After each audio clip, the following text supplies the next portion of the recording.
Hello, I'm Dr. Jake Reinkraut here this morning discussing bunions and some of the misconceptions that people believe about bunions and the treatment of bunions. You know, if it's bothering you, if it's painful, it's worth coming in and having an evaluation and hearing your options. There are very mild bunions that can be very painful, and there are very severe bunions that don't bother people at all, and we tell them just to live with it. So it's worth coming in, getting an x-ray, seeing what it looks like, hearing what your options are, and there's never a push towards surgery. It's really determined by how much it bothers you and what it's limiting you from doing. So people have the question often, is it hereditary? Is it just my genetics that caused this? Are my shoes making this worse?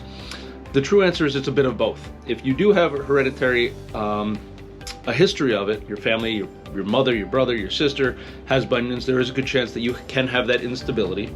And a bunion is actually an instability in two joints. One is the metatarsal cuneiform joint right here, and the other one is the first metatarsal phalangeal joint right here. As this bone moves over, you'll see this prominence. Most often it's not an extra bony growth. Sometimes there is a little hypertrophy, but usually this bone is just out of position. And oftentimes the correction is either shaving it down or making a little break in the bone, moving it over, or fusing this joint, depending on the severity.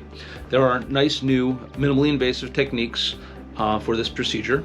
A lot of the misconceptions are, I need general anesthesia, I'm gonna have a tube down my throat, this is a major surgery.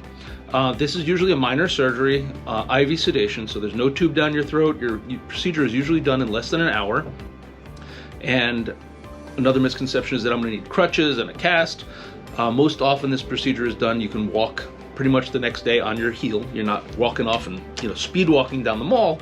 You're taking it easy for a few days, but most often I do have patients back to work pretty quickly, depending on the severity of the bunion and the type of procedure.